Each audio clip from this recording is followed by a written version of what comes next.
not clued up on the specifics.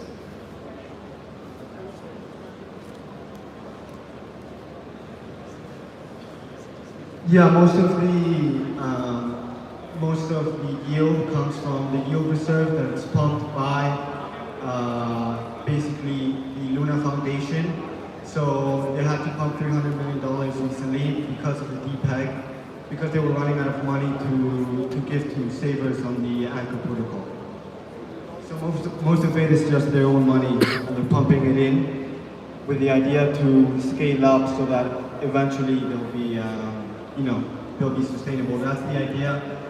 They've had to pump $300 million to sustain the peg. To me, it doesn't seem sustainable. Yeah, I don't fully know the project and what they're doing, but I understand what you're saying in terms of anything that has a yield or is paying out are usually kind of not sustainable, or they will be sustainable for a good point while the kind of the initial hype is there, and they often run out very fast. And for me personally, I usually try and stay away from things that have a high yield, or something that's going to be kind of a farm or a staking that looks too attractive. I think you can have massive gains very quickly with them, but as soon as people start to pull out, the whole thing can implode just as quick as it blew up. I think they are very exciting, and there's definitely good things people can do. I think there's a lot of room to grow in that space. Maybe someone hasn't found the best way to do it. But I think a lot of those things, whenever I see them, I'm usually very wary, or if I'm involved in them, I try and get in and get out as quick as possible, which I think everybody is doing, which is probably part of the problem, but you don't want to be the last person kind of holding the bag in those kind of situations. So I think those kind of things, or anything that is giving rewards, I think the rewards need to be sustainable, and they need to have a source where those rewards are coming from. It's going to be something that can keep happening. If it can run out as quickly as it started, I think there's going to be a lot of people that are going to get burnt in those, and a lot of people that maybe haven't researched it as much as they need to. They've seen an attractive offer and thought, this is the one, it's going to make a lot, but maybe people that know a little bit more than them are able to get in and out faster. So I think there's a lot of self-education in those areas that needs to be done, and I think it is an interesting area, and it can grow a lot, but I think projects need to innovate and find new ways of doing that, things that are exciting for people, and find a source for the rewards or for the yield that is sustainable. Thank you.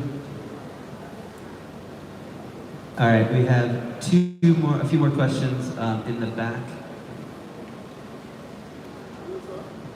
Hi, I'm a user of DeFi, and I wanted to get your opinion. As you know, a year ago, about approximately more than 90% of applications were built on Ethereum, but that number has come down to close to 50% now. And my question is, what do you think, does that trend keep continuing, that more and more new blockchains will be used, like Avalanche, Solana, Harmony, or Polygon? Or you think more that Ethereum will get the high fees in control and will get his market share back? Thank you. All right, here's the thing. Yeah, Ethereum is the king right now, but like anything else, better technologies are going to replace it. And if you look at AVAX and what some of these other blockchains are doing, I think that Ethereum will remain the market leader, but it will give up some of its market share, no question. Yeah, I 100% agree. I think Ethereum will remain the kind of main market leader in the DeFi space. But at the moment, because of the gas fees, the barrier to entry is quite high, which is why a lot of people are in other spaces on the Binance chain, AVAX, Solana. It's just a lot easier for them to interact with it. And as these other networks kind of grow and their communities develop, they kind of have different use cases or different communities for around that. So I think definitely some people will shift from Ethereum to different networks for certain reasons, but Ethereum will definitely keep a very strong use case, and I reckon a lot of people that are doing things on other chains are also doing things on Ethereum. But I think it's good that there is other chains that are trying to build other communities and do other things. So whatever, as an investor, whatever area of DeFi it is that you're interested in, you can find the networking community for you and find people that are interested in doing the same thing as you. Yeah, true. But in overall, I think Ethereum will take control in the future. Ethereum will be the biggest token in the market and will lead the market up or down, and hopefully up. All right. I think we had another one in that section. More questions?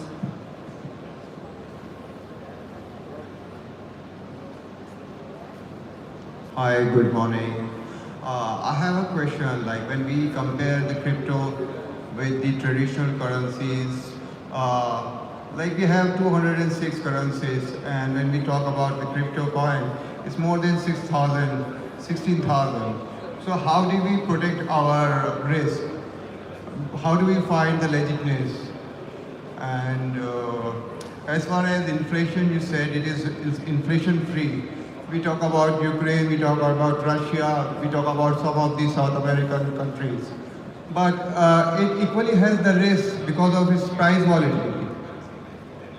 So how do you justify that it is inflation free?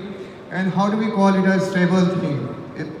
When the prices go right from $55,000 to $40,000.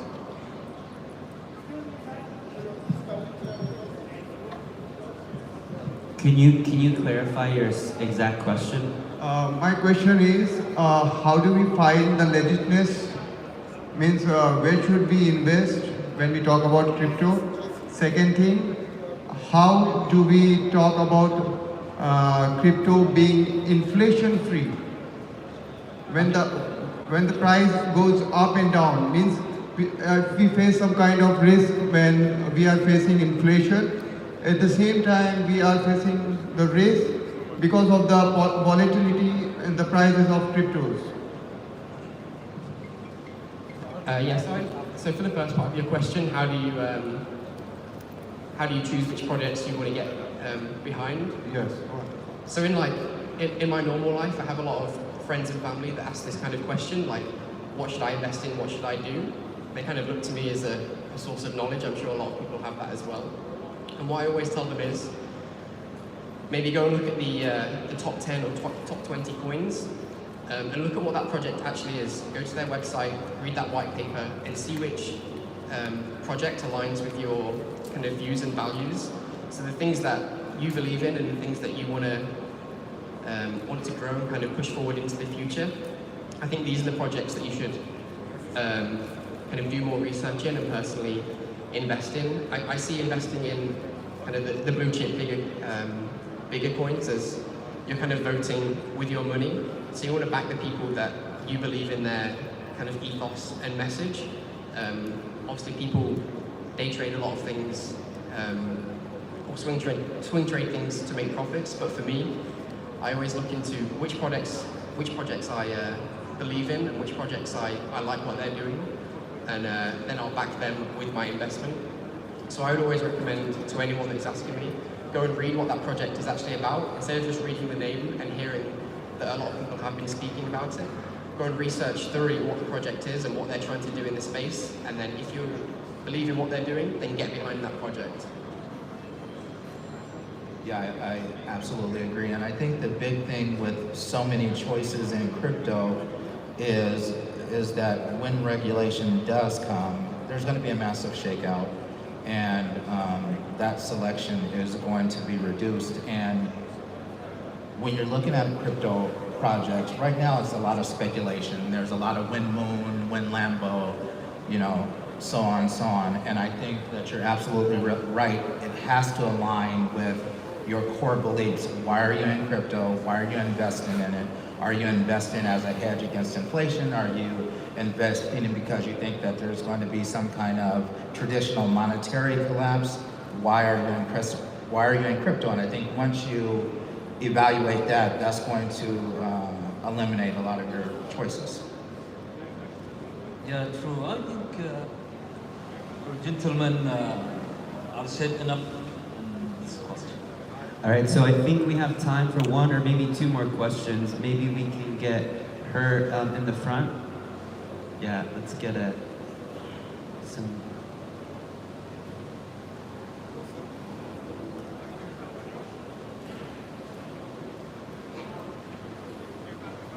Hi, my name's Nirali and I'm from Cryptam. So, Jordan, you said that it's anti-inflationary, just cryptocurrencies in general. And thinking about Russia and Ukraine and what's going on at the moment, do you think that if governments were to criminalize cryptocurrencies, that structurally DeFi as a whole would still ensure that people have control over currencies and finance? Yeah, I hope so. I would hope that the whole nature of it being decentralized would mean that people couldn't take the power away from you. So if they try and bring in legislation or make it kind of illegal to be involved in this space, I would hope that it being DeFi doesn't give them the power. I know in some places there's a lot of governments that will try and stop that. But I think as we grow, we'll work out a lot more ways to allow anybody from wherever they are in the world to be involved in this space. And I think globally that's what everybody wants. Everybody wants everything to be fair for everybody, or the general public would want everything to be fair for everybody. But potentially the governments do not want that. They would want to do things that would be in the interest for them. So I would hope moving forwards in DeFi that the power would remain with the people, and anybody that did want to be in this space would be able to do it. Absolutely, I couldn't agree more. Here's the bottom line. When you're talking about crypto and the traditional financial markets as they exist today, there's not a lot of trust in traditional financial institutions, right? So even with China, you know, their so-called banning of crypto, the nations I work in, I know for a fact a lot of the Chinese crypto holders move their crypto to other countries. So in effect, though China neutralized it to an extent in their country, those funds ended up in other parts of the world and benefit other economies. So I think governments are going to have to adapt, and that DeFi and crypto, it's not going anywhere. Cat's out the bag, and it's not getting it back in. Yeah, when you take the Visa, the most famous traditional payment or traditional payment process in the world, and take Ethereum as we said at the first beginning. Ethereum overcome Visa with stages. So it's undisputed that crypto, DeFi, will pass every traditional trading. Yeah, I agree with what both these guys have said, and I think as legislation and any kind of restrictions do come in, there's a lot of very smart people working in the crypto and DeFi space, and the government's almost playing the game of cat and mouse. They work a lot slower and might introduce one thing that stops a certain aspect of something working, but we have a lot of smart people in this space, and I'm sure everyone's seen people work on things fast and develop solutions to things overnight. So when something happens, the space can adapt very quickly, and new ways of doing things and new trends will form. So if things do change and as legislations come in, because it's kind of, the whole thing is community powered. If people want things to work differently, people will build things to enable that. So I think it will be, or for the foreseeable future, it will be a game of cat and mouse where we're constantly just a little bit ahead and then the governments are trying to catch up. Which I think is good because the people in the space and the people running the space, the people that have the power, and the governments move not proactively, they move they move after we've done something. It's not like we're trying to keep up with them, they're trying to keep up with us. Yeah, and to add to that,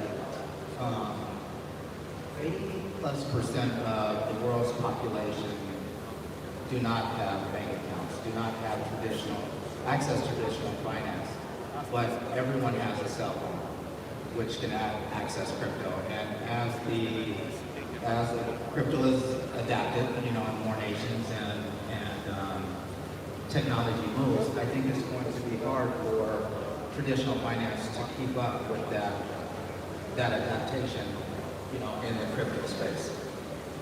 Yeah, so I actually went to El Salvador for a week. I did a documentary about the adoption of Bitcoin. And it's an interesting discussion because a lot of times people think, oh, everyone in El Salvador is using Bitcoin and they don't have to be backed by a government-backed currency and it's completely unregulated. But it was actually, and that's what I thought was going to happen going in. But it was actually, in a way, it was the opposite because most of El Salvador, I think 80% of its population does not have a bank account. There are millions of El Salvadorians living abroad in the U.S. sending money every month to their relatives on Western Union.